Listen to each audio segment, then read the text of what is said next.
All right. Hey, how's it, everybody? It is right around 5 p.m. West Coast time. I'm going to call it 2 p.m. Hawaii time, 3 p.m. on that there East Coast, and 7 p.m. for our Central Time folk. I am Mad Statter today, and this is Chatter with Statter. Looks like we've got some folks in the house already. Excelente. Let's see here, Shock there, letting everybody know what the schedule is. And I hope I'm not on map again. I don't think I am.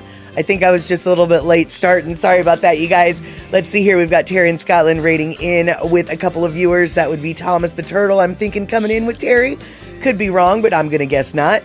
And let's see here. We have got on the YouTube side, Mama Sean saying aloha all and happy Sunday.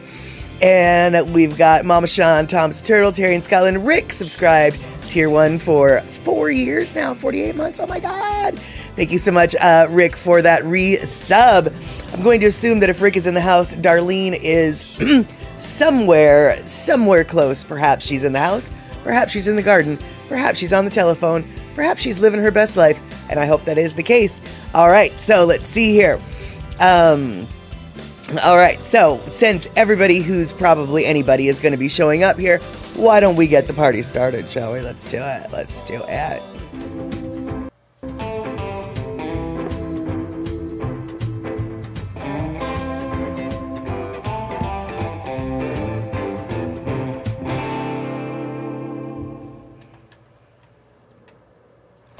All right, Darlene showing face along with E-Music. I can tell you right now that Pukola T is most likely not going to be here today, although whenever I say that, she does show up, so who's to say? But she did wish everyone a wonderful, happy Sunday, and aloha to all. She is currently right now, according to her story, at SeaTac Airport. It's going to be too late, or too loud there, yes, to listen to the stream, and then halfway through the stream, she'll be on her plane flying back home from her fourth and final Alaska cruise trip. I cannot wait until she gets home so she can go through her spreadsheet with us and tell us what the best cruise is for all of your cruising needs. Felicia in the house saying aloha to everyone. Good to see all y'all here. Looks like we've got a level 1 hype train, and I'm going to guess that's because, and I did not say thank you for it yet, it looks like Terry showed up with 1,000 biddies on top of Rick's resub, and there we go. We are on hype train level 1. Excelente, excelente. Alrighty, you guys. So now that we're all here, I don't know, and Darlene, thank you so much, or Rick, thank you so much for gifting a sub to Darlene. Now we are 100% through level 1. Yes. We have succeeded the level. All right, so for those of you who were here last Wednesday, this is going to be a bit of, actually a lot of this stream is going to be a bit of picking up where we left off for a couple different reasons. But first off, I just want to get on some news that for me is really exciting. And I'm sure for those of you who have been here on the stream long enough, it's a little bit, it is a little bit near, you haven't been near the water? Well, I'm going to bring you to the water. And Trail Dust saying, ahoy, chatterers. What the heck? I haven't been near the water. I think that autocorrect gave, our autocarrot gave aloha an ahoy instead. But that's great, Trail Dust, because I'm going to take y'all on the water today once again. Felicia, though, she's going to be lurking the show. I'm working on my tan. Good for you. Good for you. Do that. But if you were here last Wednesday, not last night, that's a different thing. If you were here last Wednesday, we did have a bit of discussion about well, what else? The Southern Resident Orcas. The Southern Resident Orcas, as you guys might know, are a selection of Southern Resident Orcas are made up of 3 pods: the J pod, the K pod, and the L pod. And we mostly discussed the J pod last week because, unfortunately, one of the moms in J pod, J36, she gave birth to a stillborn calf and was carrying it around for a few days. She has since let the calf down, and she's leading her own life. And because of that, a bunch of whale researchers have been coming to the area to take fecal samples and breath samples and things like that of the whales, and to perhaps see what happened to that stillborn orca. Well, as it turns out, while they were there trying to, oh, no. I didn't do anything that I was supposed to do. Well, while they were there, you guys, they found a new baby. Another baby was born. Another baby was born on, I believe, September 19th, and that baby is super safe. It's still alive. It's still healthy. It is still living. People have been watching it and capturing it online for weeks now. No, for basically since it's been born. People have been spotting it every day. And so while there was, God dang it, you guys, I'm so pissed off at myself. All right, here we are. Boom, we're gonna do this. Teeter made this, not Trail Dust, Teeter. That's right, the horse did this. Okay, that's not true. Trail Dust made this wonderful bench, boop. And while I'm doing that, I'm going to be uploading some things that I meant to upload earlier. But basically, what it boils down to is we got ourselves a baby orca in the house, in the Puget Sound, in the Salish Sea. And not only, and it was J42, who I think was the mom. No, J42 is the new calf, excuse me. J42 is the new calf. And, let's see here. Let's get J42 all up in there. Hold on, I'm getting there. And I know all of the babies look the same, but I don't care. I'm going to show you this new picture because that's what you do with baby pictures. And so, boom and boom. So that is the brand new baby. That is the brand new baby right there. And then, no, I'm pressing so many buttons. And then we've got another picture of the baby. Let me get the other picture of the baby. And that one is with the baby. Hold on. Is with its uncle on this one, they said. And okay,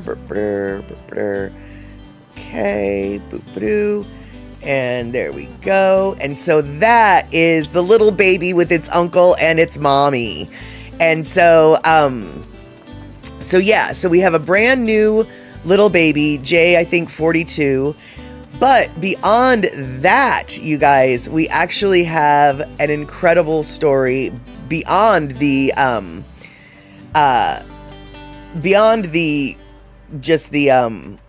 news of the newborn, which is awesome. The news of the newborn is nothing but wonderful.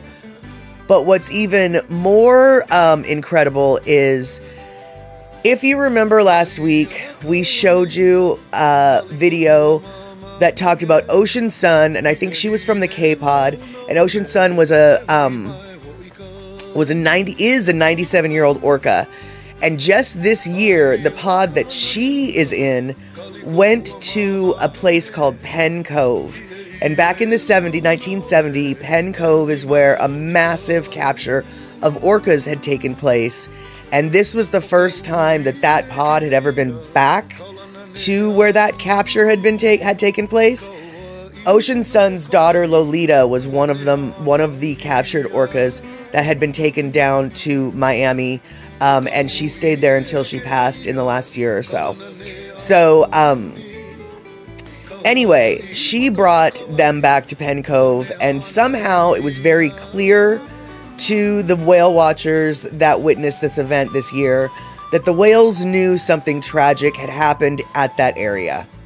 Clearly, a story had been told amongst, passed down through generations, because I think Ocean Sun might have been the only one still alive, or one of the few that were still alive.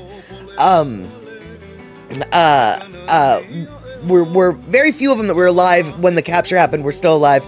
So this was literally something that was a generational story told, and the people, the orcas that went there were acting in a strange, ritualistic, respectful manner, at least according to the people who were witnessing the event. Well, a similar event happened this week as well, only it's with the J-Pod.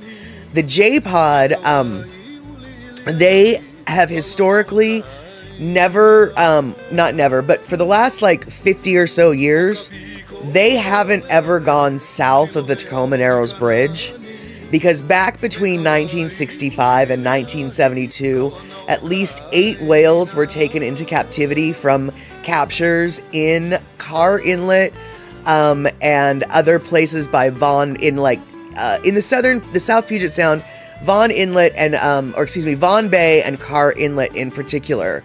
And since then, as a general rule, most of the southern residents have never gone beyond the Tacoma Narrows Bridge, and if they do, it's very, very, very limited pass.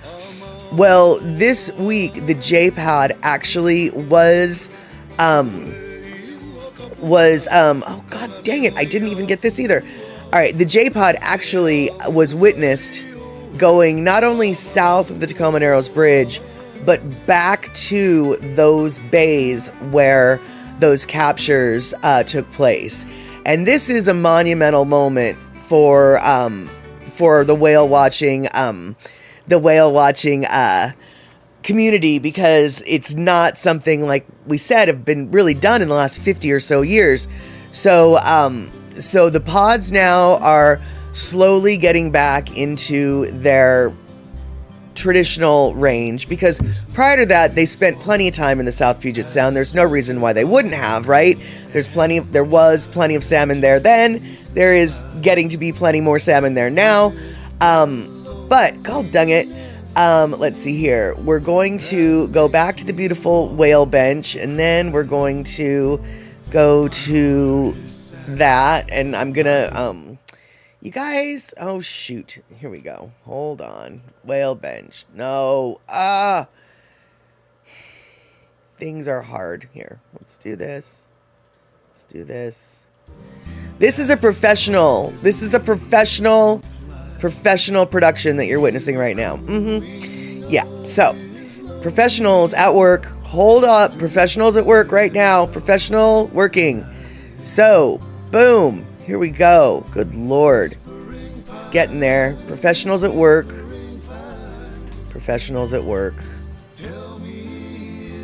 Gotta get everything organized. I thought I already did this. Man, I actually, you have no reason to believe me, but I actually spent a significant amount of time here today before I didn't. I thought I did work.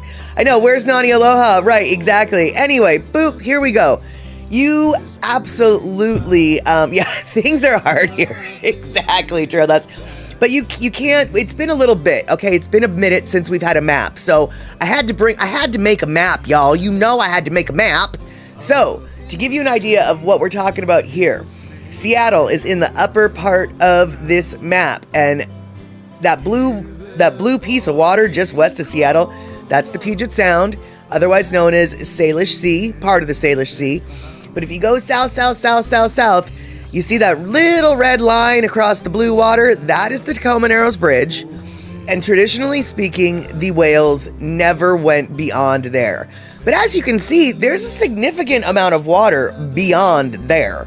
And so this last week, they were witnessed basically spending their time around Fox Island, which I have highlighted in yellow, Carr Inlet, which I have highlighted in yellow, another island, I think it's called Ross Island, that I have highlighted in yellow, and then a little bit further to the west, there is another town that I've underlined called Vaughan. And Vaughan is where another one of those historic captures took place. They were not witnessed in Vaughan yet, but give them a day or two and they might actually continue further south. So basically, the majority of the J-Pod right now are south of the Tacoma Narrows Bridge. However, the newborn J-Pod baby and their immediate family, they didn't go south of the Tacoma Narrows Bridge, and they're hanging out right now in the inner passage between Vashon Island and the Kitsap Peninsula, which is that narrow body of water just west of Vashon Island. So I wanted to let you guys know all about this because Wednesday was a bit of a maudlin sadness for the Southern residents, and it still is. But some wonderful progress with the Southern residents was made this week, and so I didn't want to dwell just on the sadness. I wanted to expound on the happiness as well. And for those of you who are wondering, because I mean, who couldn't be wondering? Why do they know why that baby orca last week was a stillborn? No, they still do not. But they are hypothesizing, and this seems fairly reasonable. If Puzzy Cat is here, I would love to hear what Puzzy Cat has to say about this hypothesis. Hey, Poppy Shaney, so good to see you. We're recapping some joyous news from the Southern resident J-Pod this week. Last week was some very bad news for the J-Pod, but this week some very good news. There was a birth. They're exploring new waters. I mean, former waters that are now, again, new to them. So things are looking a little bit better than they were just a week ago for the J-Pod. But let's see here. What was I saying? Now I lost my total train of thought. Oh, the baby who died, right. So the stillborn or the miscarried, they're not sure if it was a live birth that died. That they still don't know. But what they do hypothesize is, what we know is orcas have an 18-month gestation period, and the mom who gave birth to the stillborn baby had a baby but like 20 months prior. So, and that baby also died. So what they're thinking is she had a baby, that baby miscarried, and then she immediately got pregnant and had that other baby, and it miscarried. Ultimately, they're thinking she just wasn't in good enough shape, regardless of why that first baby died, to have a second baby so close to a first baby. Her body just wasn't in good enough physical condition to sustain that. There was not, she just wasn't strong enough. It was sort of one traumatic incident, then pregnant after it. It just didn't bode well for the newest calf, which, as we know, did not survive. That is just their hypothesis. We do not know why that baby died yet. And I don't know if we will ever know. But they are actually totally studying that. And so, exactly, she wasn't healed enough for another pregnancy so soon after the first miscarriage. That's what the working hypothesis is, Darlene, because humans and whale, I mean, come on, we all know what a pregnancy is. You know, I mean, can you imagine? And yes, I know that women do get pregnant 2 months after they give birth, but that is a high stress on a body, right? I mean, so that's the working hypothesis. We'll see if we find out if that's true or not. But that is what that's all about. And so I wanted to I wanted to do two things. First off, I wanted to show off this awesome bench that Trail Dust made and sent to me. I mean, first off, look at this awesome bench, but then also look at the shadow it casts on the floor. Super awesome, right? But I also wanted to share with you the happy good news that you know, even though the J-Pod wasn't growing as fast as it wanted to, i.e. 2 births this year, it did have a successful birth this year. I'm not sure if the new baby is a girl or a boy yet. I do believe that they're in shortage of boys, so it would be nice if it was a boy. But you know what? I don't know what J-Pod's the gender makeup of J-Pod is. I just know that all the Southern residents are kind of like, hoping for boys. So, so I'm going to assume that that everyone's kind of hoping that it's a boy. So, and Terry in Scotland, I read somewhere that it takes a woman 4 years to fully recover from pregnancy. Terry, I have never been pregnant, so I cannot answer to that, but I would not at all be surprised if that is the case. There's nothing about that statistic that says to me, that can't be right. I'm sure some women who have like popped babies out like one after another, you know, like Tic Tacs or like a Pez dispenser, might think that that's a piece of crumb statistic. But to me, that sounds perfectly logical to me. And Darlene, who has had some babies, says it takes a lot out of a body growing, developing a new life. Right, exactly. And so, let's see here. I completely ignored the chat while I was just going off on here. And so let me see here. Okay, cool. It looks like you guys were just letting me babble. All right, so there you go. That is the happy news from the Orca front that I've got to talk about today. And then beyond that, I do have a startling news report coming out right now that I would like to share with you guys. And unfortunately, I think that this trend is something that probably hits all households harder than you think. The Department of Labor Statistics recently released their jobs report on my house, and it's not looking good. I do the dishes, my wife does the laundry. Currently, there is a work stoppage happening in both sectors with a threat of going on strike. When asked why they weren't doing their jobs, we answered, I don't wanna. I'm tired.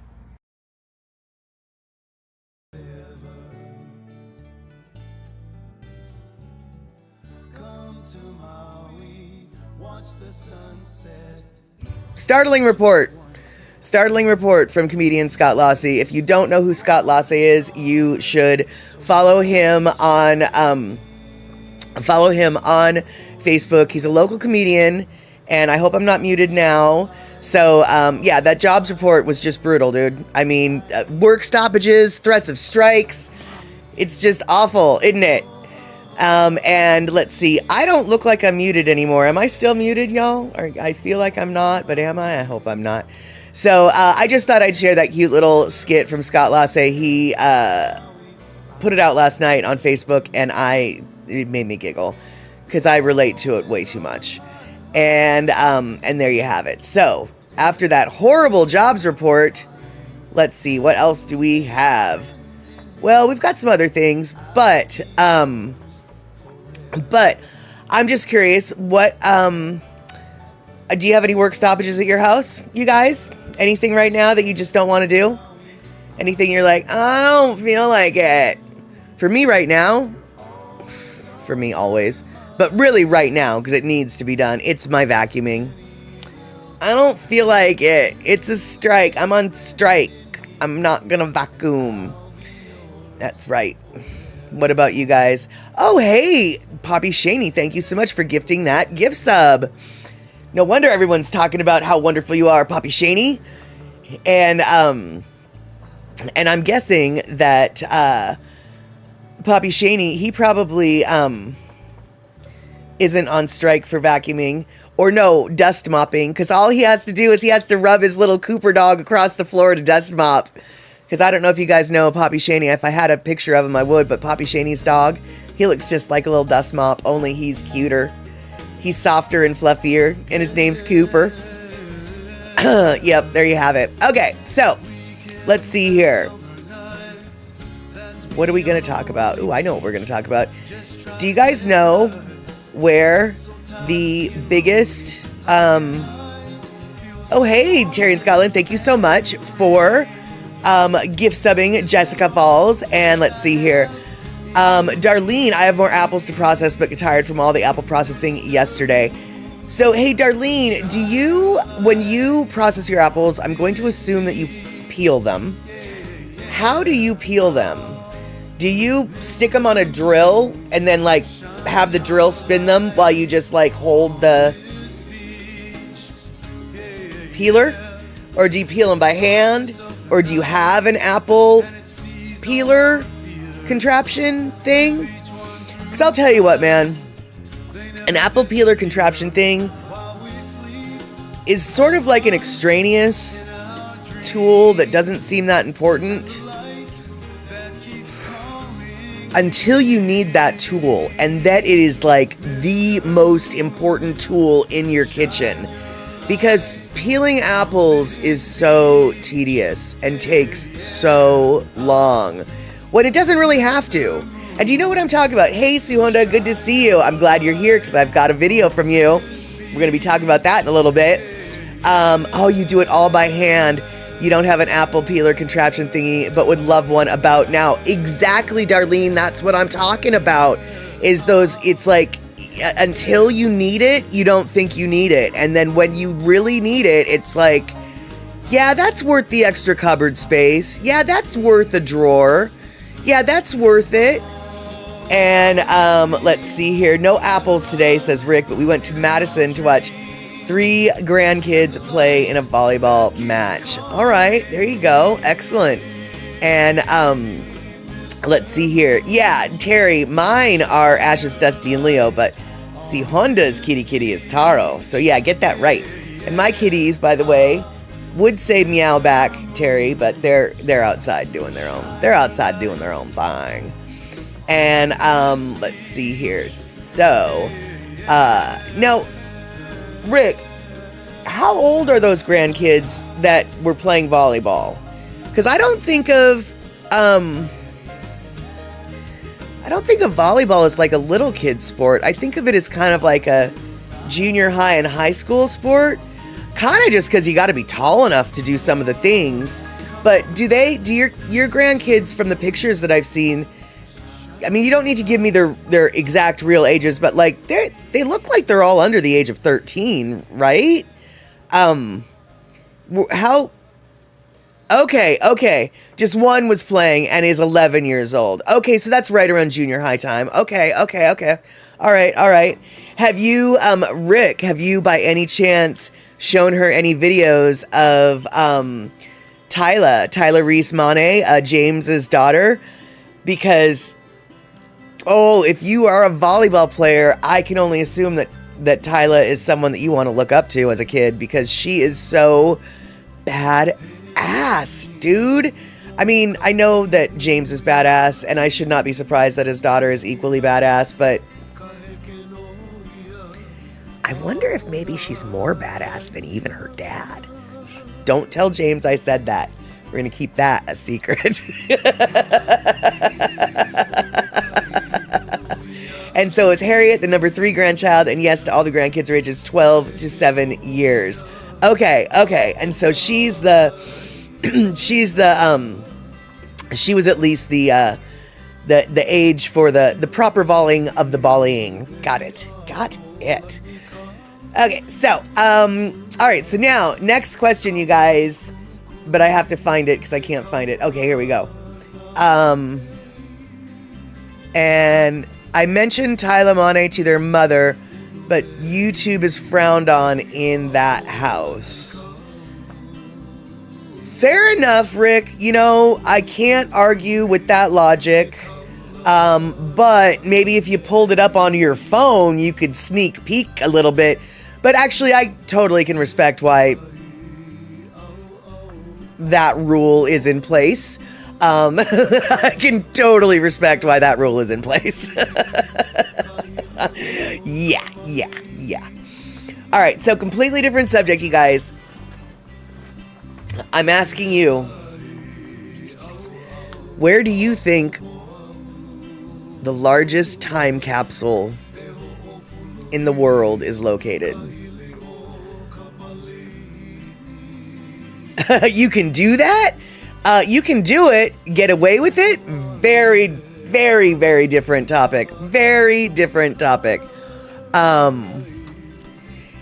Yeah, there is just too, especially at their ages. Yeah, no, I was just thinking, I wasn't suggesting letting the kids go run loose on YouTube. I was just suggesting, like a little video of, her doing the thing and, nothing, a very specific piece of, a very, very specific piece of the YouTubes. And Terry, I feel like you might have Googled that. I do feel like you might have Googled that, but Terry is correct. It is in Seward, Nebraska. And they just recently opened that time capsule. And inside that time capsule was some pretty interesting stuff. And yeah, see, Honda, I hope that you, when you see Tyla, you can freak her out by like, here's a bunch of people who know your dad from the Hammer Jane gang saying hello to you. And exactly, First, look at the contents Terry in Scotland unearthed from the world's largest time capsule. Hold on. This is in Exactly, Terry in Scotland. And so here we go. We're going to talk a little bit about this awesome time capsule. And so this is what Terry has to say about it, but this is what the news has to say about it. Boop. First, look at the contents unearthed from the world's largest time capsule. This is in preparation for the city's 4th of July celebrations in Seward. Channel 8's Danielle De Silva looks at the condition the items are in. The grounds of the world's largest time capsule was peaceful today, post-deconstruction. Unbelievable to me that after 50 years the colors were that bright and that the whole car was in that good a shape. So they got the car out and then they took out the motorcycle. Other medium-sized trinkets were taken out by a brigade of 8 to 10 people who showed up on the day of extraction and then placed in the house of Davison Repository. As for the highly anticipated letters inside, One, that the interior was perfect, but the exterior, we couldn't read any name. So things like that are going to be a mystery that we have to solve over time. items will be laid out on categorized tables, and for those looking to be reunited with their treasures, you can fill out a form on their Facebook page to register it. Johnson says that she hopes to return all items to their rightful owners within 6 months. Reporting in Seward, Danielle De Silva for Channel 8 News. First, look at the contents.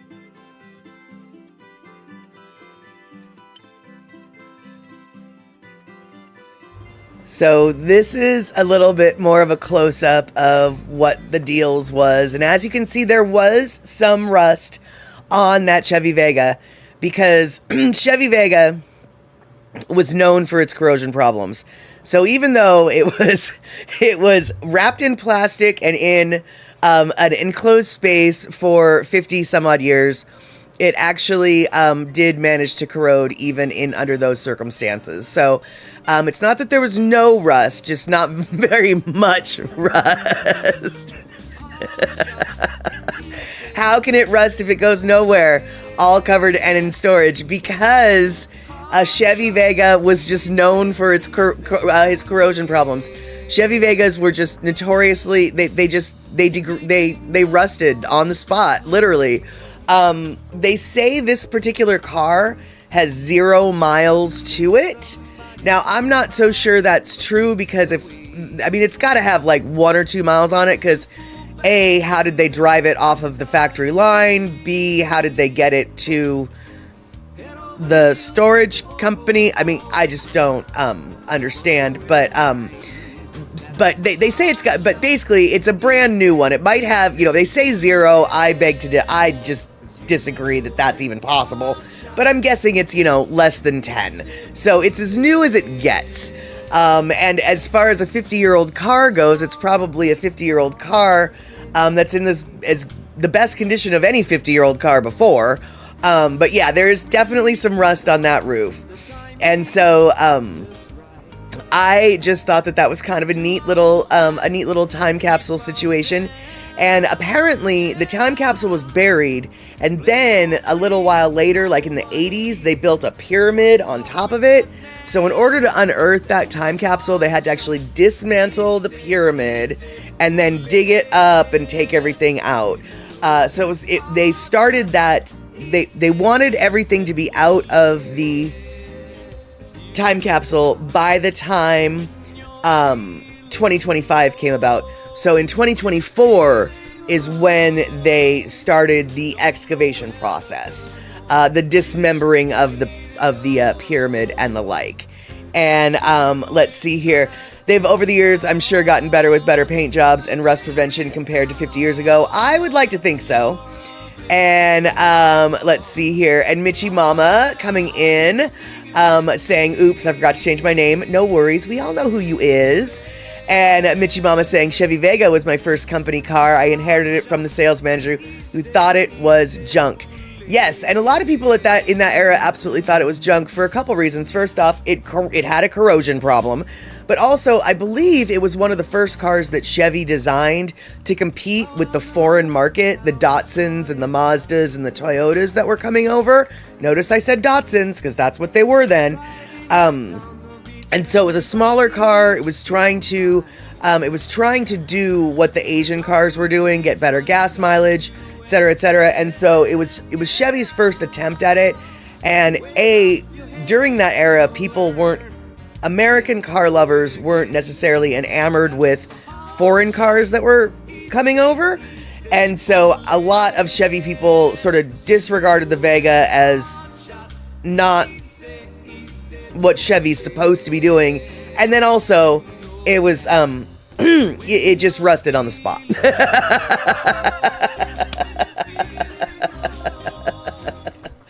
And Rick coming in, not really, Darlene. The paint on Toyotas, not the best, and they blame the EPA. Yeah, I will say that certain makes and models of, and your first car was a Datsun, says Mama Sean. Oh, I don't doubt. I don't doubt it. I have noticed, and I'm not a car person. I don't know, but I have noticed that some makes and models of vehicles seem to have a rusting problem that is very that model specific. And so you can't help but wonder if it's the kind of paint, if it's the metal that, or some kind of treatment of the metal that they're using. Because as a general rule, Subarus, you don't really see a rusty Subaru. And if you do, it's like a 50-year-old brat that has, a paint. I mean, there's certain, and I drive a Subaru, so I'm, kind of partial, but there are some makes and models of vehicles that just don't rust, whereas other ones chronically seem to, like Chevy Blazers, if I remember correctly, their hood rusts like nobody's business. Chevy Camaros, rusty, rusty, rusty. Why? I don't know why. But it seems like some brands just, their paint isn't good enough, their metal treatment, the primering, I don't know what it is that's not good enough, but some vehicles, even to this day and age, don't really have a good rust history. And so, yeah, and Darlene's, yep, Toyotas are great mechanically, but body-wise with rust, not so much. That's the worst issue on your Toyota. Right, there you go. And let's see here. You killed your Datsun car pretty quick and got yourself a Fiat convertible, says Mama Sean. Ooh, I bet you thought you were a hot one in that tiny little Fiat. That's right. And Trail Dust, my first car was a 64 Olds Dynamic 88 that wasn't so dynamic anymore.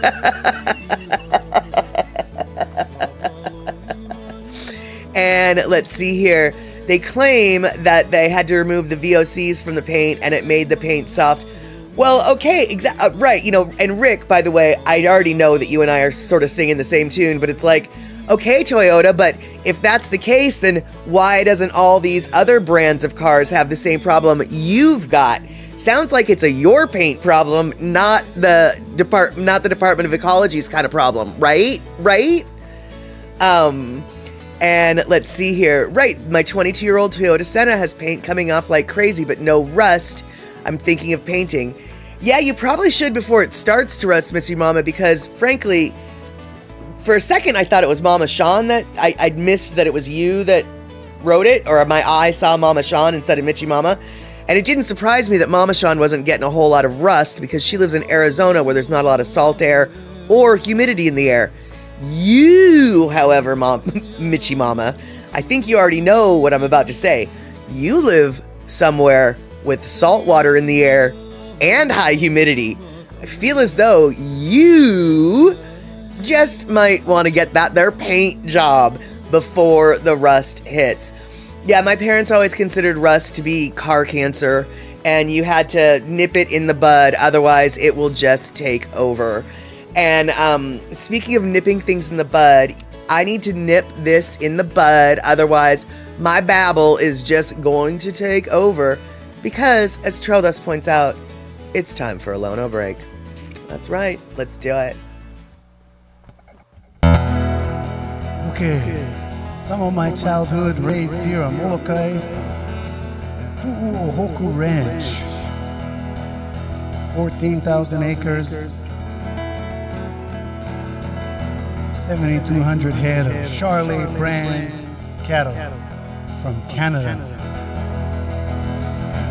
There's a cowboy there, Paniolo, named Imonaki. James Imonaki, one of the oldest cowboys on the ranch. But as a kid, I got to work with him, putting up fence posts, hanging gates, fixing pipelines. And he kind of talked like this. He talked like this. He got the gravel voice. I'm gonna use his voice on this song.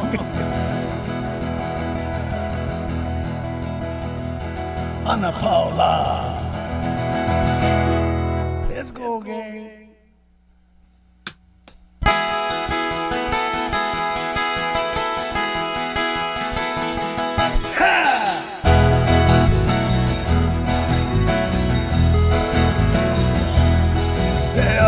Ana Paula, Ololio, Ana Paula.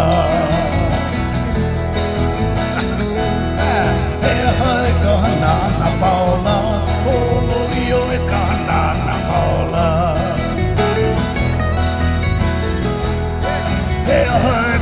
Ana Paula, Oleva, Ana Paula.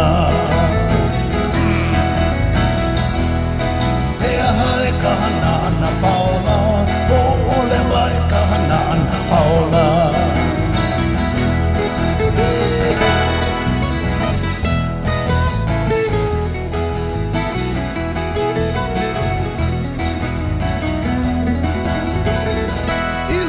Iluna e oe Ana Paula, iluna loa oe Ana Paula. E oe Ana Paula, iluna loa e Ana Paula. Ila lo iho oe Ana Paula, ila lo loa oe Ana Paula. Ila lo iho oe Ana Paula, ila lo loa iho Ana Paula.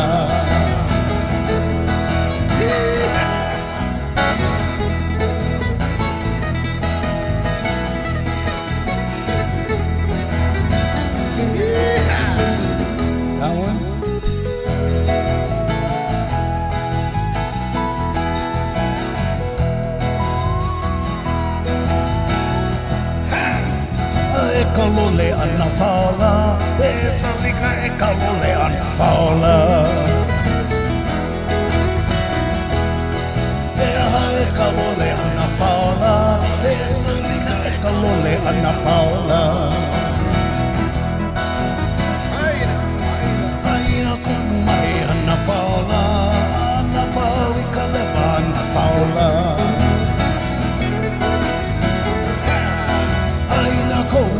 Ana Paula,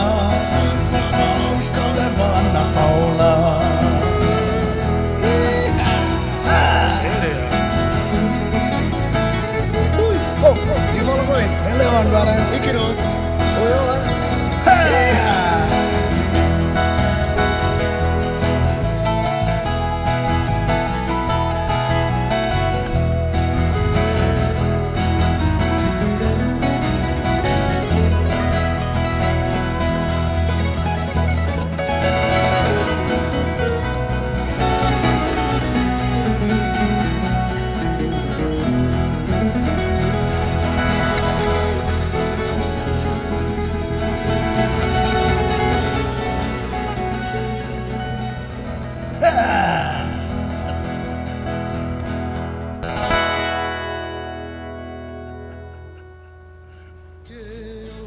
All right, our Lono listening break. And that's exactly it, though, Darlene.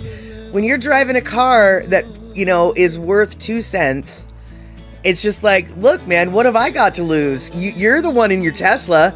You want to hit? You want your Tesla to get hit? You because I don't care. My Honda isn't worth nothing. I can hit your Tesla and I won't be out nothing. You, however, will be out something. So let me in. Who do you think I'm not gonna keep merging? Yeah, back off. Let me in. That's it. I mean, I guess there's some people, they prefer, what is it called? Defensive driving? Yeah, I'm not familiar with that style of driving at all. I'm more offensive or perhaps aggressive. The aggressive style driving is really more my thing. And yeah, when you've got an old beater car, people are like, oh yeah, I don't want to scratch my baby. I don't want to scratch my baby. And it's like, yeah, well, my baby, she's been scratched.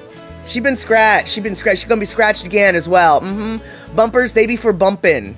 Okay, bumpers for bumping. Oh, you don't want to hit your bumper? Then stay away from me. Because bumpers are for bumping, okay? Okay?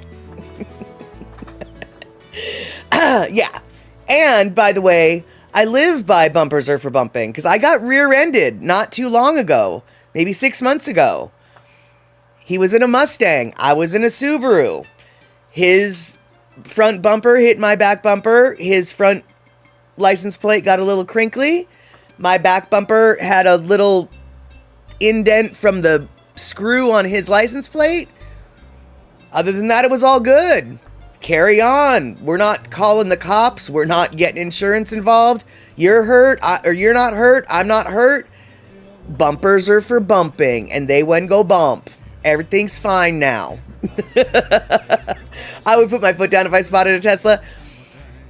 Terry, you don't even know how difficult it is. Oh, Terry.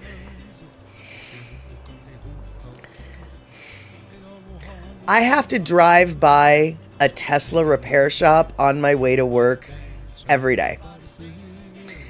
And part of that, and that shop works on so many Teslas. They literally park the Teslas on the street and on the sidewalk or whatever. Like there's basically around an entire block is nothing but Teslas parked on the sidewalk, or not on the sidewalk. They're on the street, next to the sidewalk. I can't tell you how hard it is every day I go to work, and I should be given a medal of restraint and honor, because every day that I go to work, I don't sideswipe those Teslas. Every day I go to work, I want to sideswipe those Teslas. I want to ram those Teslas. And when I say Teslas, I mean these are the expensive ones. These are the $100,000 racing car Teslas. These aren't just the S-Series, the ones that you see everywhere. Because in Seattle, Teslas are ridiculously popular. I mean, ridiculously popular. But these ones are like the racing ones. These are not the drive around town kind. And every day that I get to work without sideswiping 1 or 2 or 8 of them, I think I deserve a Medal of Honor, because it is so tempting. I know if I did it, I would be bankrupt for the rest of my life. I get it. And that's probably the only reason why it hasn't happened yet. I get it. There's consequences, and I'm not willing to pay them yet. Emphasize on the word yet. Okay? Yeah. But one day, I might be in dire enough straits that I will just be like, I don't care anymore. It's like there was this one guy, and this actually isn't funny, but it kind of is. This one guy, he ended up killing his wife, and this happened actually not that long ago. He ended up killing his wife in such an obvious way that he knew he was going to get caught. And so before he got caught, he was like, well, if I'm going to go down for one murder, there's this other guy who's really pissing me off. So he went and killed this other guy too. But he only killed the other guy because he knew he was already going away for the first murder. So he kind of figured like, well, if I know I'm already going to go away, I might as well make it worth my while. So if I was ever in a situation like that, I would sideswipe the Teslas without a doubt. And Mitchie Mama, you are actually really right. I, for a few months, was seeing those stupid Tesla trucks everywhere. And I haven't seen one in, I dare say, at least a month. And that is notable considering how often in the past year I had been seeing them. Because, like I said, Seattle has a lot of people who own Teslas. We have a lot of tech bros here. A lot of tech bros with more money than they know what to do with. And we have a lot of environmentalists here. Environmentalists who thought that Elon Musk was a real environmentalist type guy. I never really understood those people who bought that Kool-Aid, but there was plenty of people who bought that Kool-Aid and absolutely believed that Elon Musk was an environmentalist to save the world. I never believed that, but they bought into the hype, and they bought into his stupid vehicles, and in the name of saving the environment, and so now we have a ton of Teslas, and when the Tesla truck finally came out, we had a ton of them as well. But now I absolutely cannot think of the last time I have seen a Tesla truck. Whereas I used to see them multiple times daily in my area. And I saw a bumper sticker that said, "Sorry, we bought it before we knew Elon was an asshole." Yeah, actually, I was behind a Tesla just the other day. Not a Tesla truck, just a regular one that had that too. But to me, that's I know that there's plenty of people that are in that boat, but for me, I've always thought he was an asshole. There's nothing about him that I've ever trusted. There's nothing about him that I ever thought was helpful to the environment. I totally disagree that his battery, I am very skeptical that his cars are as good for the environment as it has been touted. Any electric vehicle, I am skeptical of just because of what it takes to make the batteries, what it takes to get the metals for making the batteries, recycling of said batteries. We're going to have so many electronic vehicle batteries that we don't know what we're going to do with, that in 15 years, this electronic vehicle thing is probably going to seem like the worst idea that humanity has ever had. We're just going to have a bunch of batteries laying around, seeping into I don't know what I'm talking about. This is just my ignorant gut instinct, but I don't believe that battery-powered vehicles like this are the answer that we're looking for. And now, don't get me wrong. I totally think we need to wean ourselves off of the gas. Let me make that clear. I just am unsure that electronic vehicles are the golden ticket the way they are presented as. That's where I'm coming from. Kenny from the Cove, Tesla trucks look like a stoner's 8th grade shop that's gonna get an F. Right. That got an F. Yeah. Look, all I know is those Tesla trucks look so much like dumpsters that raccoons were trying to break into them because raccoons thought they were dumpsters. They look so much like dumpsters that they're literally, if you see what dumpsters look like in India, dumpsters that are like electronically powered to move from one area to another, literally look like Tesla trucks. They're designed exactly like Tesla trucks. They're dumpsters. They're just a dumpster fire waiting to happen. And Mama Sean saw that someone was doing a battery with salt water, but can't say anything else about that. Yeah, like I said, it's not so much the batteries, it's what we're making the batteries from. And salt water, dude, that would be awesome if we could figure out a way to make a battery run off of salt water. And I think that, and I encourage this technology. It sounds like the hydrogen fuel cells are starting to get a lot more traction within the automotive industry and research. I read somewhere, and I'm not going to tell you where, but I did read this, that a lot of the European car countries and car companies, including Mercedes, have essentially abandoned their electronic vehicle research and development in favor of what I just said, hydrogen fuel cell development. So they've kind of given up on the idea of they're not really pursuing electronic vehicles anymore or trying to improve that technology. They're trying to evolve it into the hydrogen fuel cell technology because they think that that's actually a more better way to go. And let's see here. Tesla trucks are not the type of metal work you do. No, Trail Dust. The type of metal work you do has curves to it. Elegant curves with beauty and wonderful design. There is nothing about the work you do, Trail Dust, that even remotely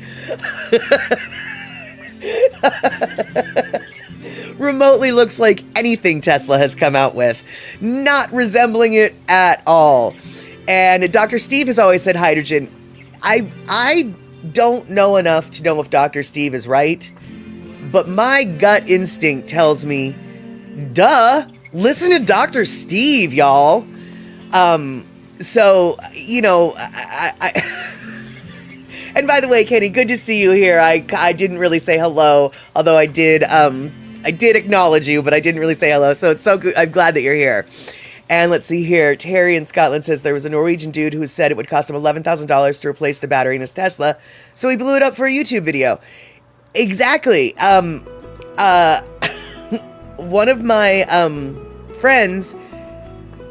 Now, whether this is still questionable, but he was in his work truck and he happened to bumper a Tesla. And the Tesla that he bumpered looked perfectly drivable. It was perfectly drivable away. But because the vapor barrier at the bottom of the car was fractured and damaged and no longer impervious, it had, you know, it was basically broken. The car itself had to be totaled because that vapor barrier kept moisture from getting into the lithium battery.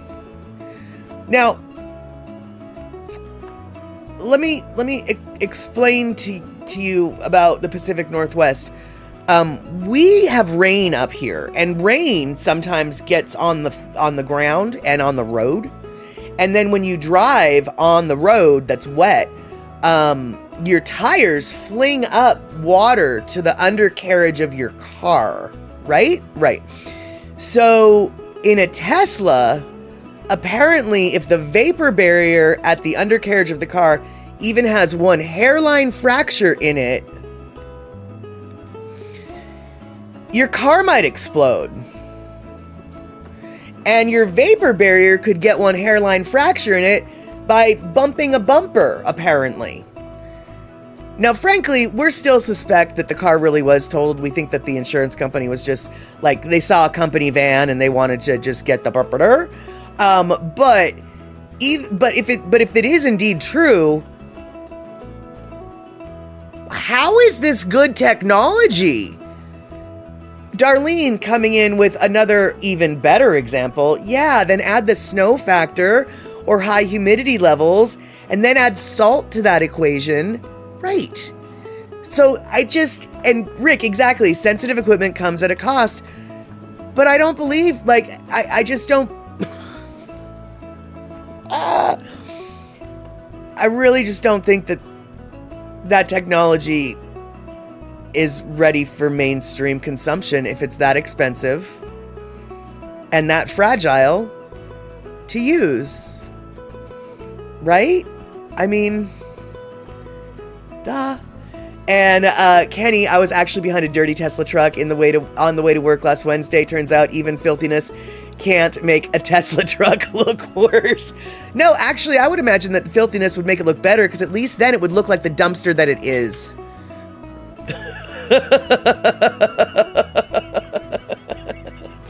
And Rick, exactly, around us, they just love to salt the winter roads. Salt plus water equals rust.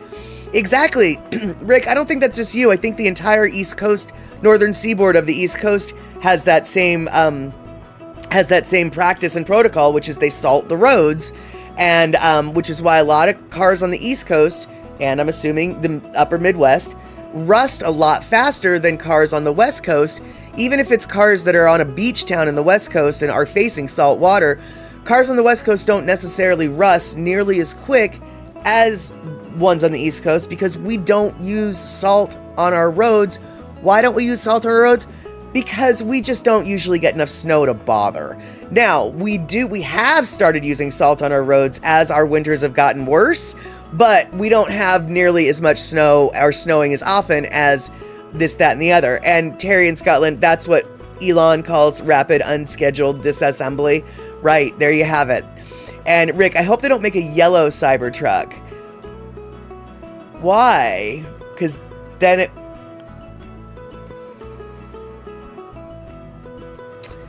Rick, I want a yellow Cybertruck. If I were to get a Tesla Cybertruck, no, I was making the connection. It just took me, y'all. It took me a second, but I think I've just come full circle.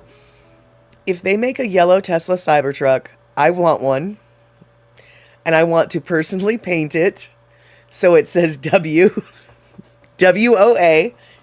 in the red WA logo on the side. I want to turn it into a WOA dumpster. I think that would be awesome. Yes, there you go. But you know what? Actually, Mitchie Mama, I meant to say this earlier. If you're still here, Mitchie Mama, and you're talking about, your car with the rust and you need to paint it. You might not need to paint it, actually. I don't know for certain, but you might not need to paint it because they've got these new things called wraps where you can wrap your car and make it look like whatever. You can make it look like cheetah print wrap or like frosted pink or whatever. And I think, and definitely don't quote me because I haven't asked him yet, but I think my neighbor across the street wraps people's cars because like one day in the morning, I'll leave my house and there'll be a car that he's working on. And then like when I come home, like 3/4 of the car is now suddenly this bright metallic pink. And it wasn't before. And I don't think he's painting. Like I think he's wrapping it. He might be painting them, but I think he's wrapping them. And how durable are those wraps? I don't know, but I know that the, film wrap. Yeah, not wrap like Eminem, but wrap like Reynolds.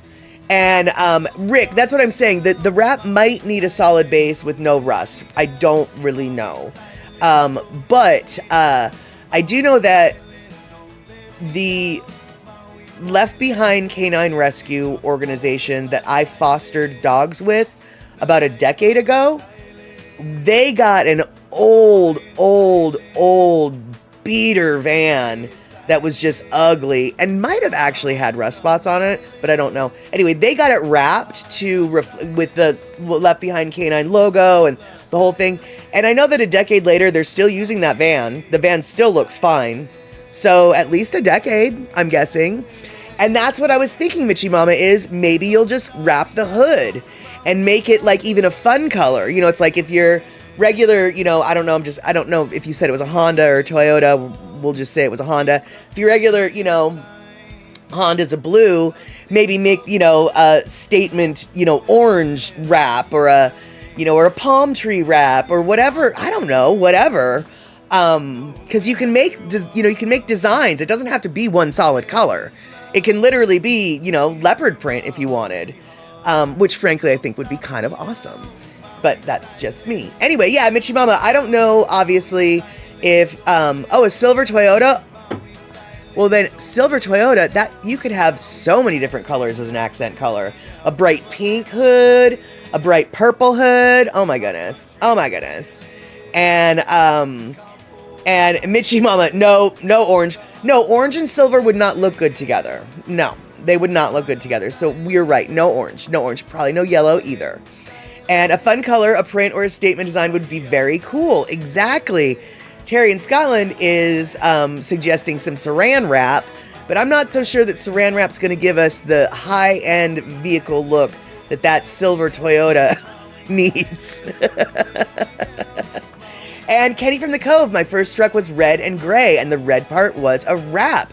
Okay, so I guess these wraps have been happening for quite some time. Because I'm going to go out on a limb, Kenny, and say that your first car was a while ago. Or your first truck was a while ago. Probably even more than a decade ago. And let's see here. Yeah, and so yeah, Darlene, yeah, we might just have to do a little show about the wraps. I'm gonna have to make note of this. Yeah, but they can be literally anything. You know, if you wanted, excuse me, if you, I have no doubt in my mind that they can be created by, my best guess is if you went to somebody who manufactured those wraps with some sort of design on a thumb drive and was like, make a wrap with that picture on it, they could. Because basically they're just printing, custom printing, whatever, right? Unless, of course, it's just a solid color, in which case I'm sure that those are just... You don't have to have a thumb drive to show them the solid color because, you know, it's a solid color. And fuchsia, yeah, fuchsia on silver would be very nice. Absolutely. Absolutely. So yeah, you've got all sorts of little options that you could do, or you could even do like a racing stripe or zebra stripes. You could do all sorts of things. And Kenny, my first truck was an 86 Chevy Custom Deluxe. I kick myself every time I remember trading it in on my second truck. Oh, bummer, dude. So tell me, Kenny, what was the second truck that was clearly not as good as that first truck? Truck remorse. What was it? What was the second truck? And when they finish a wrap job, do they say, that's a wrap? I don't know. I don't know, Terry, but I feel like they should. And you know, Darlene, what's the average cost of a wrap? I don't know, because my best guess is it really depends on the complexity of the size of the vehicle, the shape of the vehicle, the complexity of the design. For instance, a solid color wrap would probably be less money than a wrap with a specific design that required alignments of pieces. You know, if that makes any sense. And let's see here. Rick just emailed me a link to my yellow cyber truck. Yay! And flour tortilla wraps are cheap. Yes, but I don't think they're going to help with rust, Terry. But Mitchie Mama, my Nissan van had rust close to the windshield. The rust expanded and cracked the windshield. The people who replaced the windshield scraped and sanded the rust for me before putting in the new glass. Yeah, well, they probably had to. And let's see here. Floral hood wrap gets some plumeria and hibiscus pictures. Yeah, that could be super cute. Totally. Let's see here. Second truck, a 93 Silverado. Same body style as Andy's truck. It was Summit White. All right, so Summit White Silverado, that sounds like you could have driven places and gotten away with things because people thought you'd be official.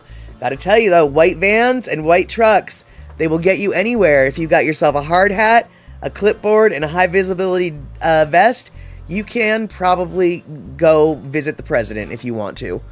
Just saying that you're checking the plumbing. Got to make sure that your flushing's flushing, Mr. President, and we got to make sure your shower's showering. We know you don't like that low water pressure, so I'm coming in here. You could probably do it. I bet you probably could if you were talking to him. Now, his people probably wouldn't let you in, but if you told him that you were going to go fix his shower to make sure it had higher pressure and fix his toilet to make sure that it was a power flush every time, he'd let you in. And let's see here. Yeah, and some of those stick on, the magnetic decals that you can remove as need be. Yes, exactly. But even without those, I think even without those, you can get let into places. Because not every work truck has the work logo on it. Not every work truck has markings per se. They're all just, fleet white is what they're called. And it looks like every other truck or van in the fleet. But yeah, let's do that, man. Let's do that. And then, of course, yes, the steel-toed slippers. But see, I don't think you need the steel-toed slippers because if you're walking around with the high visibility, the high-vis vest and the clipboard and the hard hat, nobody's going to come step on your toes to make sure you got your steel toes on. That, just don't wear sandals. Just make it look like they're work boots.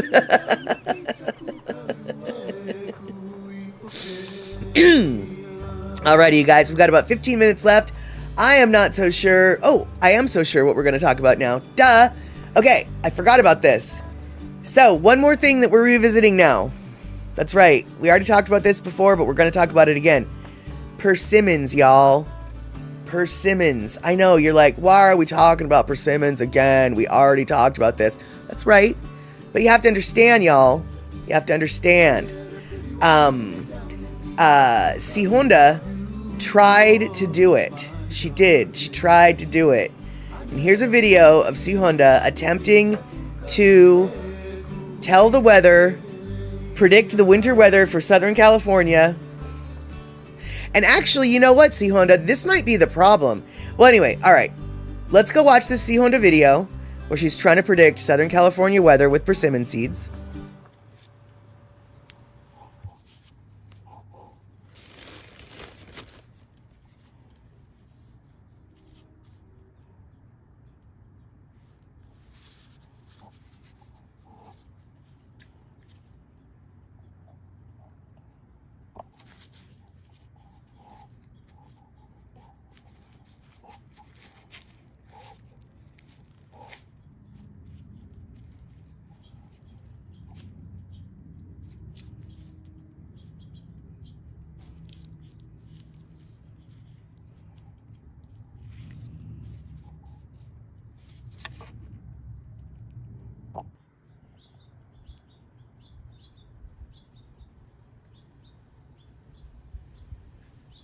Here's a seed from a persimmon. I cut it in half. I don't see a spoon, fork, or knife. Do you?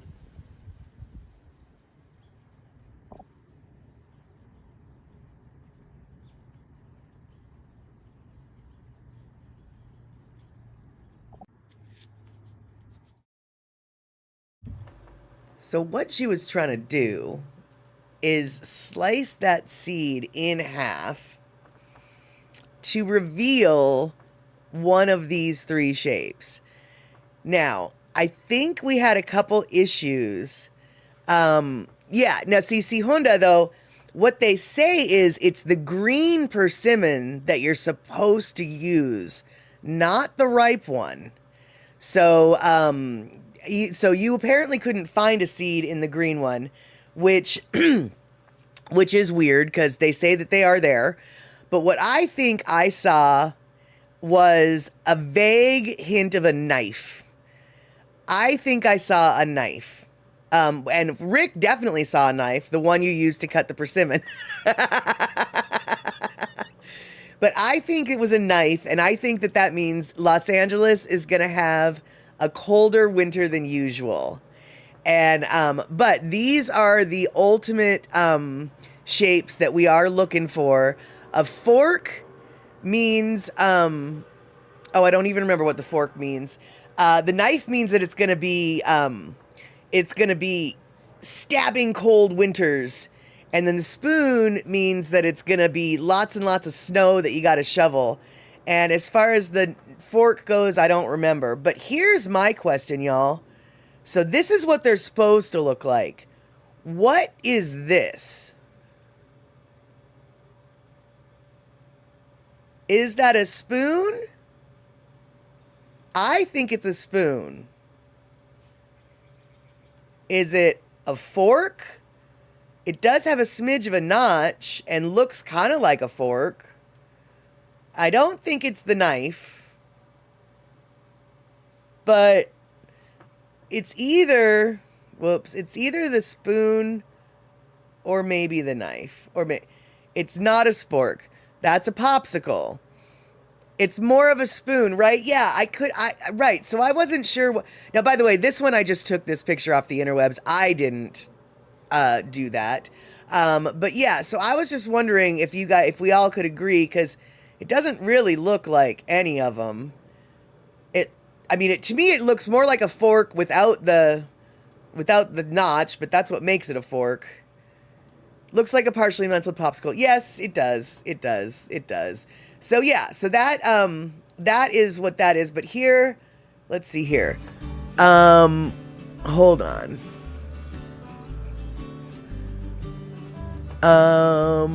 No. Whoops, that's my persimmon harvest. I thought that this one was the one that tells us. No, that's not the one. Well, gall dung it. I thought I had the explanation for what the things were. And exactly, Rick, there was a slight hint of the fork at the very top. Precisely. Yeah, let's go back for just a second because we're silly. Right there at the very top, there is sort of an indentation, right? And so, I don't know. And I wish I could remember what a fork meant. I can't remember what the fork means, but I know that the snow or the spoon means lots of snow that you're going to have to shovel, and that the knife means that it's going to be a cold, stabbing cold, icy winter. And Mama Sean, I've never had a persimmon. Nor have I-ish. I've had one once. It was not good. But the person who gave it to me also told me it's not quite ripe. This doesn't taste very good. This isn't a very good persimmon. So I'm just going to say I haven't had one. Because the one that I did have was just like, I don't really understand why you guys would do that. Why would you eat that? Why would you eat that? And so Kenny from the Cove, colder than usual winter in Los Angeles, so mid to low 70s. Hey, I didn't say that it was cold. I said it was colder than usual. So yeah, probably. And let's see here. My girlfriend in Camuella soaks her persimmons in rum. It's so, oh no. Okay, well, I could live with that. I could definitely live with that. I like rum, and generally fruit soaked in booze is preferable to fruit not soaked in booze, so okay, yeah, let's do that. But one thing though that I did want to show you with all these silly, you have to wait for the persimmon to be ripe. Yes, that's what my friend who gave me the persimmon said. He said that he thought it was ripe, but the one that he ate that looked like that wasn't very ripe, and so he was like, I can't promise you it's ripe, and yeah, it wasn't very good. But here we go. So this particular it's Gateway Garlic Farms. I get a lot of content from Gateway Garlic Farms. I really encourage you guys to look up Gateway Garlic Farms. They have some incredible products. If you're into probiotic things, fermented things, things that are really good for your tummy, they are absolutely the place to go. Not to mention they've got some really great cured pork that they're selling now these days. It's just a wonderful place. But Gateway Garlic Farms found a stand of wild persimmons. This was back in October of 2021, but basically early fall and way before the frost happened. And a frost has no bearing on the ripening of a persimmon. The ripening of a persimmon is based upon its intrinsic environmental role within nature. These persimmons are high up and have learned to ripen a few dozen at a time as water becomes available to expedite it. Instead of an entire crop being harvested, the tree is shaken and the ripe fruit falls, leaving the unripe fruit still attached. So when it comes to the wild persimmons that are growing in your area, if you wait for the first frost, then you will practically have no persimmons at all. They would have ripened and fallen long before. There are times where the ripening of a persimmon may coincide with a frost, and I think that's where the myth came about, he says. And so the next, let's see here, hold on.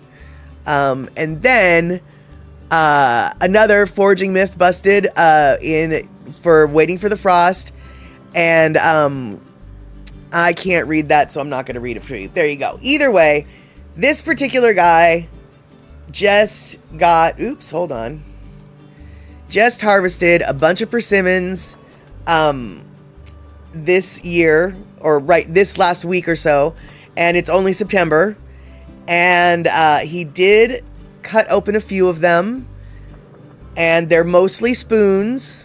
So he is going to inform us in a couple weeks, or in 6 weeks, 8 weeks, whatever, once winter hits, whether or not that weather predicting was correct, because he doesn't know yet. So, and let's see, but those wild persimmons is the type that must be overripe and mushy to be tasty. Perhaps, yeah, because like you said, Sue Honda, there's different types, and the one that you were cutting is the Japanese persimmon. It's like eating an apple. It is popular, yeah. So, I guess,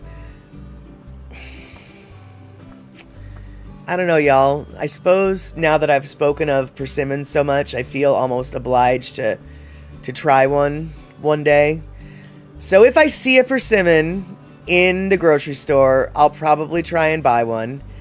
I doubt I'll be able to find a green one in the grocery store, but if I can find a green one, I will definitely buy one.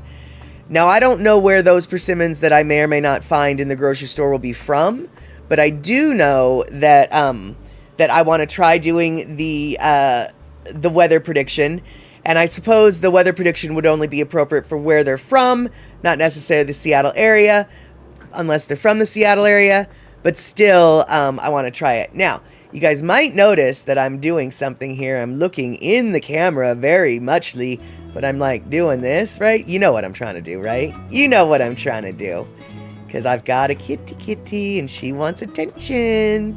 She wants attention so much. Oh, I got her. Oh, there we go.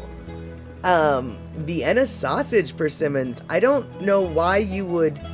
Oh, yes. Took me a second. It's like, why would you eat Vienna sausages with persimmons? I see what you're saying. So Ashes was acting all cute, like she wanted my attentions. And now she's angry. But y'all saw that. Y'all saw that. And now she's just outside of arm's reach, because that's what kitty cats do. Okay, you guys. It's 3 minutes to the bottom of the hour, which means it is almost time for POW. And Rick coming in. Speaking of time for POW, fall officially begins Monday, September 22nd at 2 p.m. Eastern Daylight Time. And that'd be 11 a.m. Pacific Daylight Time. And Hawaii Standard Time, 8 a.m. The autumnal equinox, when the sun crosses the equator, resulting in nearly equal day and night lengths across the globe. Stay on your toes or have a happy fall, says Rick. And that is right. Today is the last day of summer. I hope you're enjoying it. It's the last day of your weekend. It's the last day of summer. All POW for summer officially, not just, the way we celebrate. So get your cozy socks available shortly. Find them in the drawers. Get your long sleeve t-shirts out. Get your sweaters. Get all things fall, including your pumpkin spice lattes. Okay, this isn't a pumpkin spice latte, but let's pretend it was. 'Tis time for the pumpkin spice latte. Although, actually, if you went to my coffee shop, you could get a pumpkin spice latte all year round. Because they love me, and I used to only drink pumpkin spice, and so they kept it for me all year round. But now I don't drink any sugar in my coffee, so either way, pumpkin spice, 'tis the season, even if you don't like it. Especially if you don't like it, actually. And Darlene, trees have started changing and dropping leaves here already, and up north as well. Not peak, but starting. Yes, exactly. And pumpkin spice should only ever be in pumpkin pie. Well, Kenny, you'd be surprised actually, because pumpkin spice, those spices are used in a lot of baked goods. Their pumpkin pie spice is what most, if you're going to make an apple cake, you're probably going to use pumpkin spice, or the spices that are used in pumpkin pie. But one thing that I would like to tell most people except for Starbucks, because Starbucks doesn't get this, pumpkin spice lattes don't actually and aren't supposed to have pumpkin in them. Okay? It's not pumpkin and spice latte. It's a pumpkin spice latte, which, as Kenny just absolutely pointed out, it's the spices used in a pumpkin pie, y'all. It's the spice combo used in a pumpkin pie. Cloves, nutmeg, cinnamon, mace, you know, that thing, that combo. That's all pumpkin spice is. There should be no pumpkin in pumpkin spice lattes. Starbucks has different ideas because they actually put pumpkin in that swill that they serve. But just so you know, pumpkin spice, y'all, really, it's just a bunch of spices that you like that if framed differently, you would say, oh, yum, oh, yum, oh, yum. And here we go. The pumpkin spice latte is a mix of traditional fall spice flavors, cinnamon, nutmeg, clove, steamed milk, espresso, and often sugar. Exactly. Topped with whipped cream and pumpkin pie spice. The beverage is most commonly associated with Starbucks, but Starbucks actually has pumpkin in their pumpkin pie spice, which makes no sense. And cinnamon, ginger, even allspice are pumpkin spices, but I've used in my tomato jam and my apple crisp crumble topping. Precisely, that's what I'm talking about. So pumpkin spice actually is just all the yummy warm spices that your mommy used to fill in your tummy. It's just framed differently, and now everybody hates it. Even though they secretly love it. But Kenny from the Cove is telling us something very important. Time for POW, got a jet, folks. May all the autumn leaves turn to 20s at your feet. That, my friends, is the best wishing and blessing we could leave with. So, we're going to wrap it up. I want to thank all the mods, all the chatterers, all the subbers, all the gift subbers, all the resubbers, all the chatterers, all the biddy people, biddy donators, all the everybody here for chatting. That's what makes this show a show. Hopefully we will see each other on Wednesday, 5 p.m. West Coast time. But before that, hopefully we will see each other on the Daily Pigeon Live on Tuesday at 6:30 p.m. West Coast time, 3:30 Hawaii time, something like that. All right, so Mama Sean, tell Dr. Steve mahalo for his input over your shoulder. And I want to thank everybody, like I said, who was here for being here. We'll see each other soon. Take care, y'all. Have a good one.